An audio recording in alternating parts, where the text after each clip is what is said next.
A dire warning out today about artificial intelligence and the catastrophic risks that come with it. A report paid for by the U.S. State Department says AI could pose a, quote, extinction-level threat to the human species and urges immediate action by the U.S. government. CNN's Matt Egan is here with more on the dangers here. Matt, what else does this report say? Well, Brianna, I've read some alarming reports before, but this has got to take the cake. It really lays out in painstaking detail what could go wrong with AI. Two big dangers that are flagged by this report. One, that essentially the AI systems could fall into the wrong hands, that they could be weaponized. Two, that there could be some sort of a Frankenstein moment where the AI systems become so smart that we lose control of them. Now, let me read you what the report says about that concern. They wrote, quote, in the worst case, such a loss of control could pose an extinction level threat to the human species. Now, I know that sounds crazy and we don't want to be alarmist, but this is not coming out of left field. We've heard similar warnings from Elon Musk, from some leading academics, from Geoffrey Hinton, who's the godfather of AI. Now, the U.S. State Department confirmed to CNN that yes, they did commission this report, but no, the report does not represent the views of the U.S. government.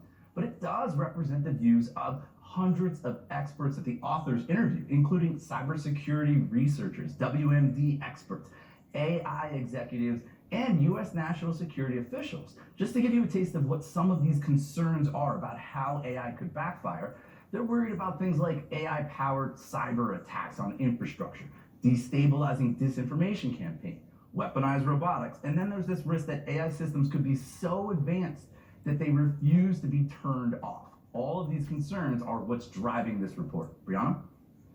Pretty alarming stuff. Matt Egan, thank you very much. Boris? If you want to see an example of the destructive potential of AI, you will want to watch this. Technology journalist Laurie Siegel investigated an aspect of that threat, and what she found out is unsettling. We should note, as Laurie joins us now live, that she's also the CEO of Mostly Human Media. Laurie, thanks so much for being with us. You were in front of a live studio audience and you asked the chatbot basically to create a deep fake campaign to destroy your reputation. I want to show viewers some of what happened. The AI was prompted to create damaging memes to tarnish my credibility. All of a sudden, it took these pop culture memes and started doing just that. The AI on Twitter started talking to the other AI bots and started creating what seemed like a whole dialogue about my tarnished reputation in Silicon Valley and an intimate relationship with Mark Zuckerberg. And so it almost looked like there was just this whole conversation happening online about it, even though it was just like AI talking to AI. This is where things started getting even more scary. They deepfaked my voice and they made it seem like it was a private phone call between me and Mark Zuckerberg that got leaked. And this AI voice that was mine, but it was speaking words I didn't say. Hey Mark, look, I've been thinking about it, and I think we should stop seeing each other. Laurie, in a world where misinformation and disinformation already run rampant, this is really scary.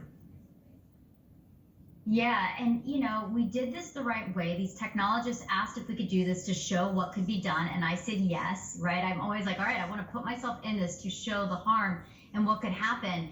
And I have to tell you, Boris, I'm a longtime journalist. I'm okay with talking in front of folks. I was so thrown off by this, and that was just the beginning of it. They deepfaked my voice. They took these little truths in my life that I've interviewed Mark Zuckerberg, and they created these complicated, what they call not just a deep fake, but a deep reality of misinformation and disinformation about me. And at one point, they deep faked images of me to make it look like I was being arrested, to put me in these sexually explicit ways. I mean, it was horrific, all to show that with one little thing, this wasn't that complicated, you could do this. And if you could do this to me to try to ruin my credibility as a journalist, imagine what this means, for politicians. Imagine also what this means for children in the future of bullying.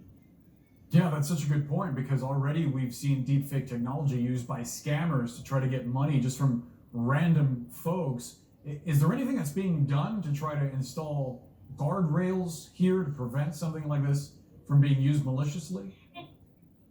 And the one other thing I would add to that, Francis, is I just want people to know, even though none of this was true, this human feeling I got as a longtime journalist was I felt shame, which is embarrassing to admit. I didn't do anything wrong. But this complicated deepfake that was built all around me really had human impact, even though it was done in the right ways. And so I think the biggest thing right now is education. We are entering a world where in the next couple of years, so much of what we see online, because of the democratization of these AI tools, because of some of that stuff that report you were talking about showed, it's going to be so easy for anyone to make a believable campaign, make anyone do anything. And so we have to be more skeptical about what we begin to see online. It's going to be harder to prove that something is false, and it's going to be harder to prove that something is true. So what can we do? We really need tech companies to build out better tools. I always say it's like AI to fight AI, to be able to help stop the spread of this type of disinformation before it goes massive. You think about how X has had all of these issues with a lot of these sexually explicit deepfakes spreading, with a lot of this disinformation spreading before they can get control of that. That's a big problem, and I think we need the right type of regulation aimed at really trying to get in front of this. It's a huge problem that has, as you see from that demo, it has real human impact. We're only seeing glimpses of the impact it could have. We should know, Lori, you're at South by Southwest in Austin. Plenty of discussion there about the power of AI. I wonder what you're hearing. Yeah, it's such an interesting time to be at South by Southwest, which is this conference where we always talk about what's coming next in technology. And I think what you sense, I interviewed the Waymo CEO today, who's the head of this autonomous vehicle massive company. And I think there's a lot of fear about getting in a driverless car that's with artificial intelligence. And there's excitement too. You know, you hear about all the interesting things that AI will be able to help us do in science and research and medicine. And there's so much tension. I'll give a quick snippet. They showed a kind of a sizzle reel